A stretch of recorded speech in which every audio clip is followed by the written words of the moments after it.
औज़ुबिल्लाहि मिनश्शैतानिर्रजीम बिस्मिल्लाहिर्रहमानिर्रहीम। Dear students, अस्सलामु अलैकुम वरहमतुल्लाह। आज हम एक टॉपिक को शुरू कर रहे हैं जिसका नाम है differential equation of higher order. BS mathematics के लिए ये बहुत इंपॉर्टेंट टॉपिक है और आज के इस टॉपिक के अंदर बहुत इंपॉर्टेंट चीज़ें मैं डिस्कस करूँगा। मैं उनका टाइटल लिखते जा रहा हूँ। हम इसमें डिस्कस करेंगे linear differential equation, linear differential equations,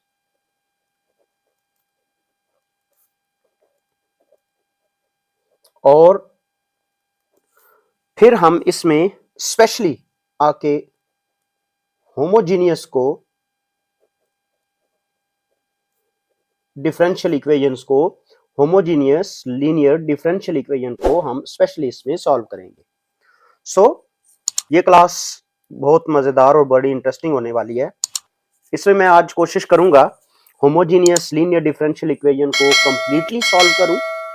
सो आप इसको कंप्लीट अगर देखेंगे तो इंशाल्लाह आपका एक बहुत इंपॉर्टेंट टॉपिक जो है वो क्लियर हो जाएगा।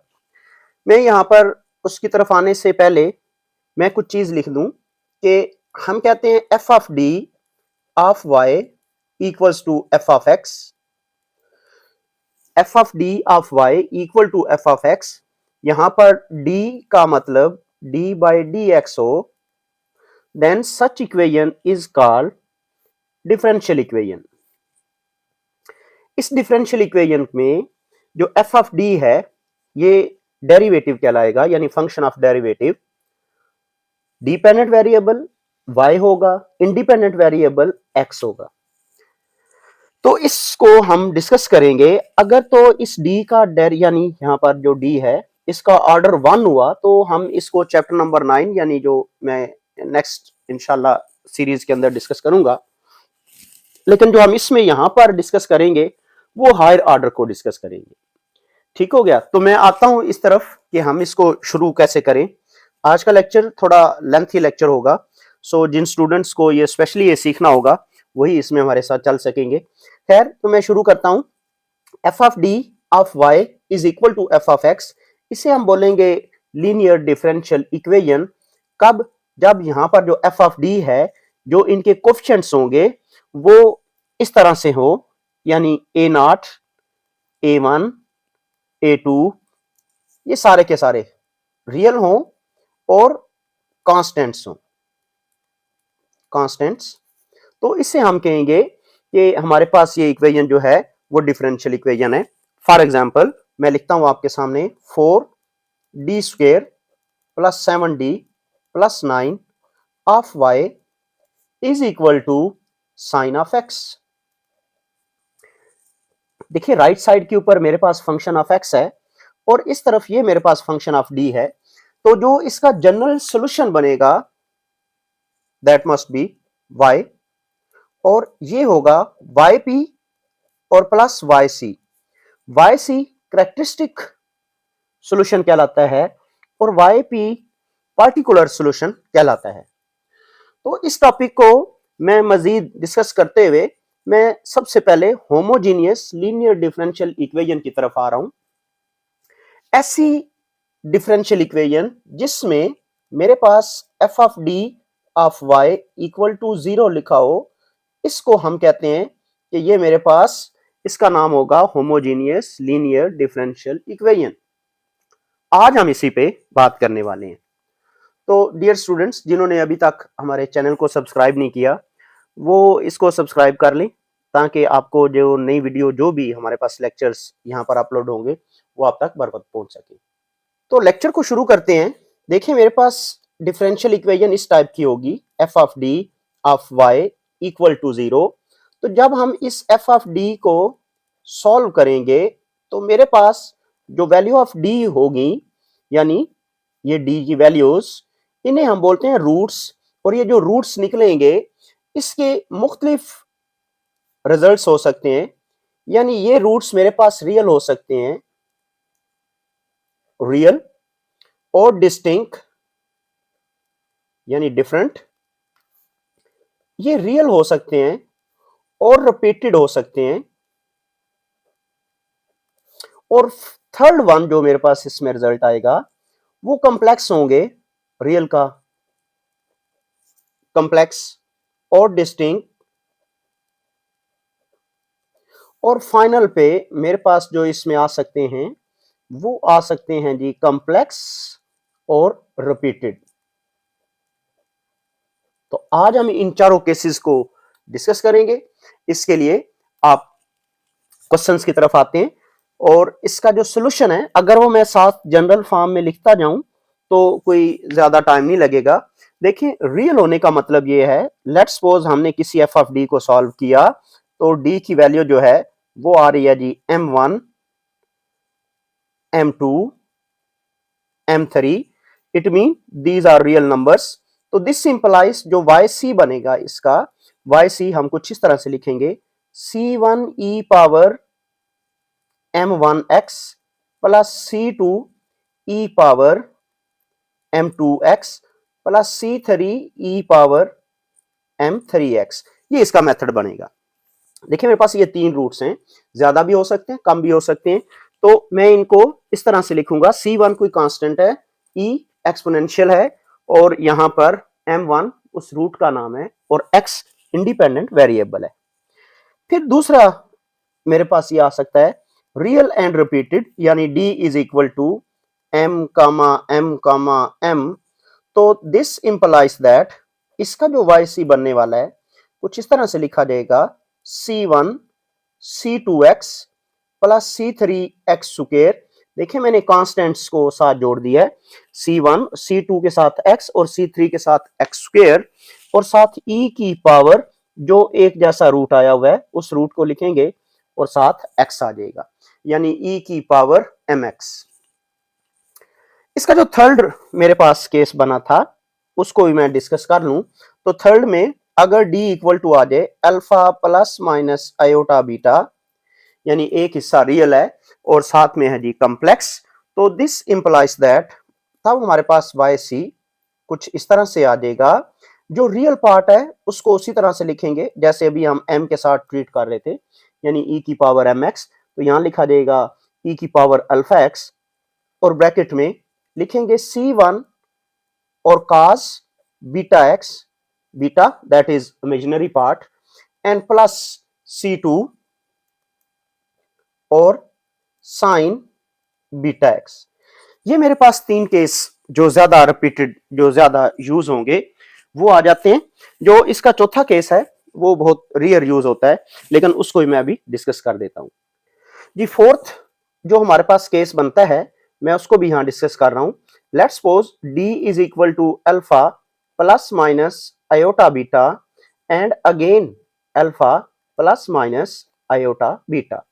देन जो इसका yc होगा this is equal to e power alpha x real part as it is लिख दिए जाएंगे इनटू, इसमें हम लिखेंगे c1 प्लस c2x और मल्टीप्लाई होगा cos beta x and plus c3 plus c4x और साथ मल्टीप्लाई होगा साइन बीटा x।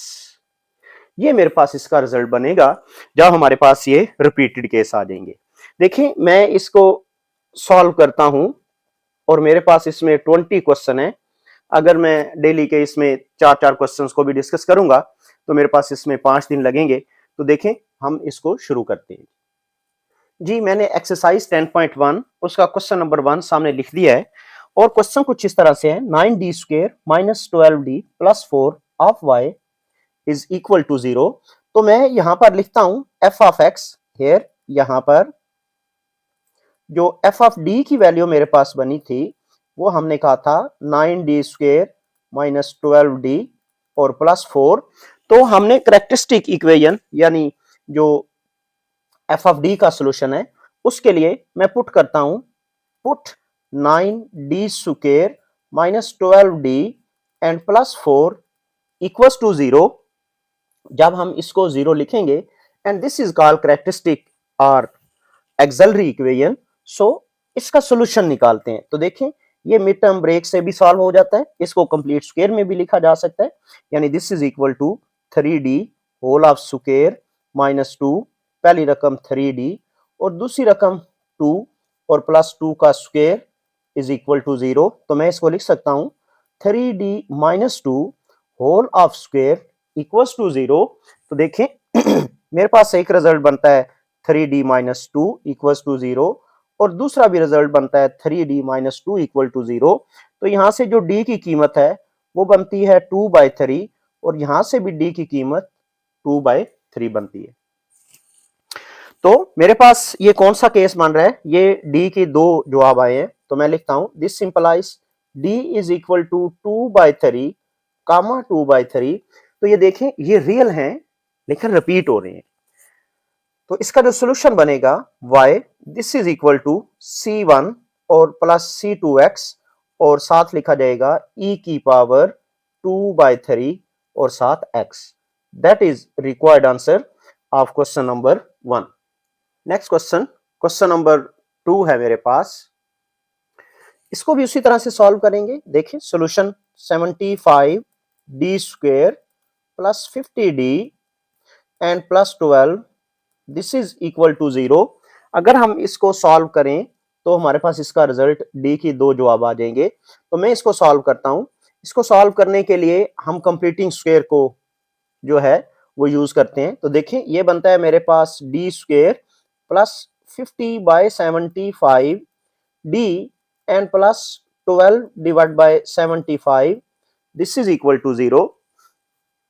इसे सिंप्लीफाई करते हैं, d स्क्वायर इसको 25 पे अगर मैं तकसीम करता हूं डिवाइड करूं तो ये बनेगा 2/3d इज इक्वल टू, मैं यहां पर 3 पे डिवाइड करता हूं तो ये दूसरी साइड पे भी ले आता हूं तो ये बना -4 और डिवाइड बाय 25।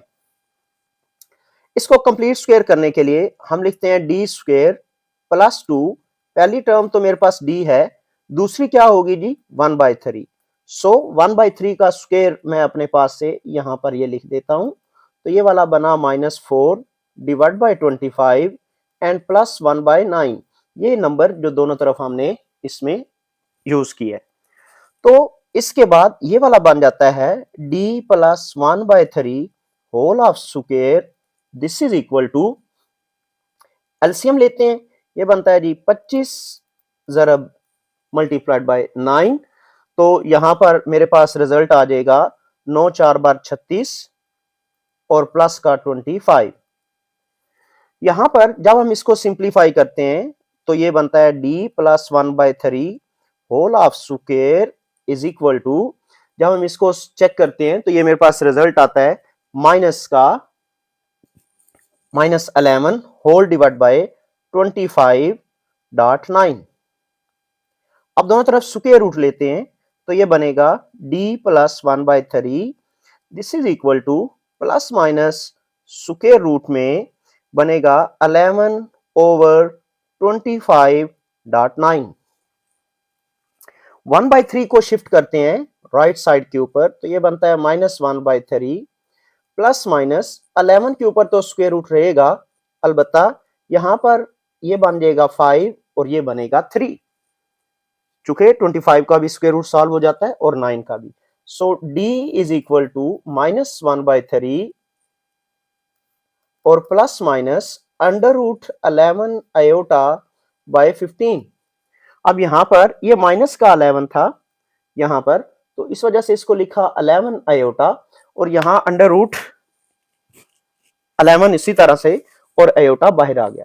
तो देखें यहां पर मेरे पास जो केस बन रहा है दैट इज कॉम्प्लेक्स रूट्स, और कॉम्प्लेक्स रूट्स को कैसे सॉल्व करते हैं, दिस सिंपलाइज y यानी solution set this will be equal to, यानी हम सॉल्व कैसे करेंगे e की पावर रियल पार्ट -1/3 और साथ x और ब्रैकेट में c1 cos under root 11x by 15 and plus c2 और sin under root 11x by 15 that is required solution of given linear homogeneous linear differential equation, और ये इसके solution को हम कहेंगे कैरेक्टरिस्टिक सॉल्यूशन और हम इसको YC से भी रिप्रेजेंट करते हैं। नेक्स्ट क्वेश्चन है मेरे पास, क्वेश्चन नंबर 3। स्टूडेंट्स, मैं आज जब एक लेक्चर डिलीवर कर रहा था तो उसमें स्टूडेंट्स को यहाँ पर क्यूबिक इक्वेशन को सॉल्व करने का प्रॉब्लम था, तो मैं इसलिए सोच रहा हूँ इसमें क्यूबिक इक्वेशन को कंप्लीटली सॉल्व करके आपको दिखा दूं। तो उसके लिए सबसे पहली बात, ये लिखा हुआ है D cube minus 4d square plus 6d plus 6 and plus D. तो मैं यहाँ पर इससे लिखता हूँ D cube minus 4d square plus D and plus 6 equal to 0 से this is characteristic solution equation। तो हम इससे जो सॉल्यूशन निकालेंगे ये characteristic solution कहलाएगा। तो इसको सॉल्व करने के लिए हम सबसे पहले पुट करते हैं any रूट, जो हमारा गेस रूट कहलाएगा। देखिए मैं इसमें पुट करता हूं d is equal to -1। जब यहां -1 रखते हैं तो ये -1 हो जाता है, और ये -4 और ये -1 एंड प्लस 6 इक्वल टू 0। देखिए रिजल्ट दोनों तरफ एक जैसा आ रहा है, तो मैं कहूंगा दिस सिंपलाइज ये d is equal to -1 is a root. ये रूट बन गया है, क्यों? क्योंकि हम इसने इस इक्वेशन को सेटिस्फाई किया है। तो दिस इंप्लाइज देन फिर हम एक सिंथेटिक डिवीजन को यूज करेंगे। सिंथेटिक डिवीजन को ऐसे यूज करते हैं कि डी क्यूब का कोफिशिएंट लिखा जाएगा, डी स्क्वायर का कोफिशिएंट लिखा जाएगा, डी का कोफिशिएंट लिखा जाएगा, फिर कांस्टेंट का कोफिशिएंट लिखा जाएगा, और इसको डिवाइड किया जाएगा कुछ इस ट्रिक के साथ कि ये डी की वैल्यू लिखी जाएगी -1, जो कि ये मैंने देखी बनाई थी ये वाली। इसका तरीकेकार ये है, पहला नंबर एज इट इज उसी तरह नीचे लिख दिया जाएगा। -1 इस 1 से मल्टीप्लाई होगा तो रिजल्ट बनेगा -1। तो ये -1 -4 मिलके बनता है -5। ये -1 फिर -5 से मल्टीप्लाई होगा तो बनेगा +5, और ये 1 है और ये 5 ये मिलके बन जाता है 6। -1 मल्टीप्लाई होगा 6 के साथ तो रिजल्ट आएगा -6 एंड दिस इज रिमाइंडर। हमें पता है कि अगर ये रूट था तो ये रिमाइंडर 0 आएगा। अब इसके बाद मेरे पास ये रिमाइंडर है तो दिस इज कॉल्ड कोशेंट, और कोशेंट को लिखने का ये तरीका होगा D square -5d and +6 is equal to 0। जब यहां पर ऑर्डर दिया होगा उसका एक ऑर्डर कम करके ये लिखेंगे। देखिए यहाँ क्यूब था, पावर 3 थी, तो यहाँ एक कम किया, इसके साथ डी स्क्वायर हो जाएगा, इसके साथ डी हो जाएगा, और ये कांस्टेंट टर्म्स हो जाएंगी।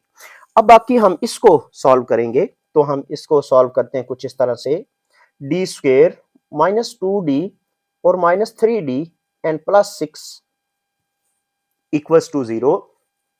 यहां से d जो है वो कॉमन ले लेते हैं, तो ये बनता है d -2, -3 यहां से कॉमन ले लेते हैं और बनता है d -2 इक्वल्स टू 0। यहां से d -2 कॉमन ले लें तो ये बनता है d -3 इक्वल्स टू 0। यहां से d -2 इक्वल 0 आ रहा है, और यहाँ d -3 इक्वल 0 आ रहा है, तो d की कीमत बन रही है 2 और यहां से d की कीमत बन रही है 3। इट मीन दैट जो d के रूट्स आए हैं वो एक -1 था और एक 2 था और एक -3 था। देन कौन सा केस बना? केस बना रियल एंड डिफरेंट रूट्स। तो हम यू लिखेंगे y is equal to c1 e power -x और c2 e power 2x and c3 e power 3x। That is solution and this solution is called characteristic solution। इस वजह से हम इसको YC से रिप्रेजेंट कर रहे हैं। देखिए नंबर 4 क्वेश्चन है, और इसमें मेरे पास होमोजीनियस लीनियर डिफरेंशियल इक्वेशन दी हुई है। तो मैं यहां से कैरेक्टरिस्टिक या एक्सिलरी इक्वेशन लेने लगा हूं, which is equal to d3 plus d square plus d and +1 this is equal to 0। ये मेरे पास जो है कैरेक्टरिस्टिक इक्वेशन है। सो हम इसको सॉल्व करते हैं और d की वैल्यूज चेक करते हैं। देखें इसका सॉल्यूशन बड़ा सादा सा है, यानी फैक्टराइजेशन। ये दो रकमें हैं, इनमें से d स्क्वायर कॉमन नहीं कर रहा है, तो मैं लिखता हूं जी d +1, और प्लस यहाँ पर कुछ भी कॉमन नहीं है तो 1 कॉमन होगा, ब्रैकेट में d +1 इक्वल्स टू 0। यहां से d +1 जो है वो कॉमन ले लेते हैं और ये बनता है d स्क्वायर +1 इक्वल्स टू 0, यहाँ से d प्लस 1 इक्वल्स टू 0 है, और यहाँ d square plus 1 equals to 0, और d की वैल्यू बन गई जी -1, यहाँ से d स्क्वायर की वैल्यू बन रही है -1, तो d की कीमत बन जाएगी प्लस माइनस आयोटा। देखिए -1 का जो स्क्वायर रूट होता है वो आयोटा के इक्वल होता है, तो इट मीन d की वैल्यू बनी 0 प्लस माइनस आयोटा। तो दिस इंप्लाइज, इसका मतलब ये है जो इसका YC बनने वाला है वो कुछ इस तरह से होगा। देखें ये रियल रूट है तो ये लिखा जाएगा C1 e power -1 dot x,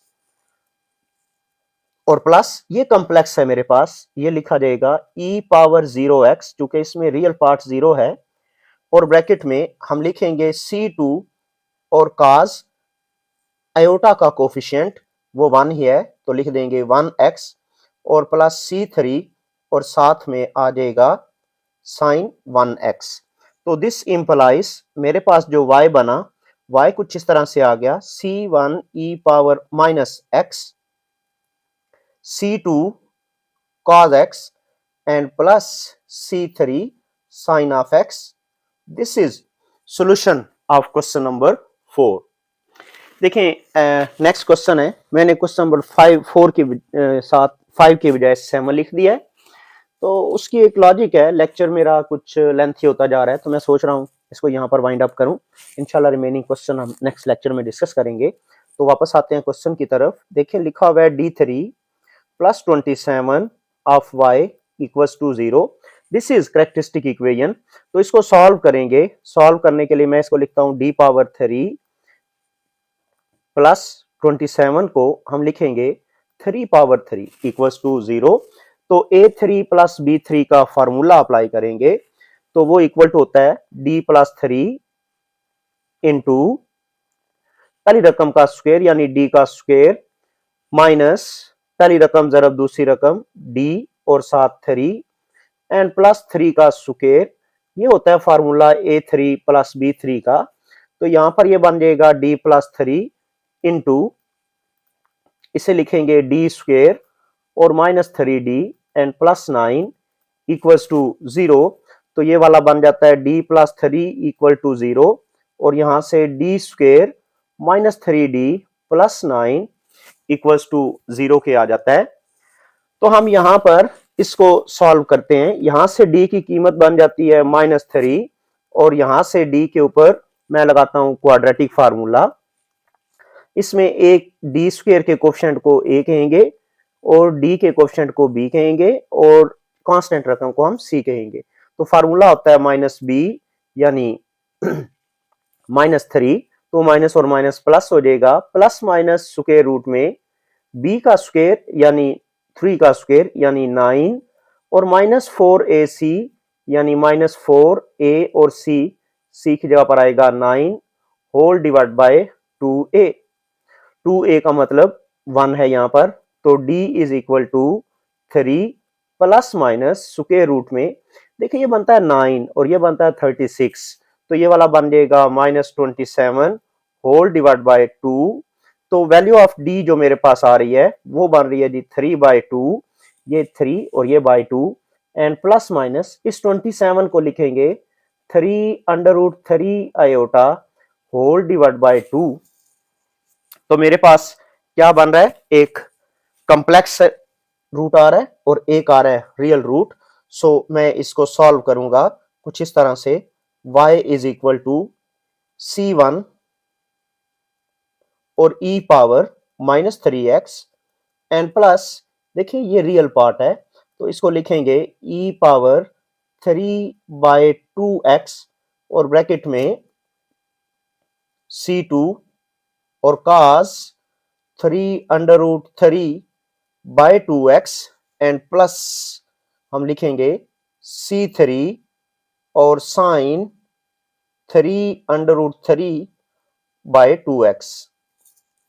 this is over solution, और इसको हम बोलेंगे कैरेक्टरिस्टिक सॉल्यूशन। होप कि आपको ये बात समझ आ गई होगी। आज के लेक्चर को हम यहीं पे कंप्लीट करते हैं। इंशाल्लाह इसी टॉपिक को कंटिन्यू करेंगे नेक्स्ट लेक्चर के अंदर। तब तक के लिए जी अल्लाह हाफिज। अस्सलामु अलैकुम व रहमतुल्लाहि व बरकातुहू।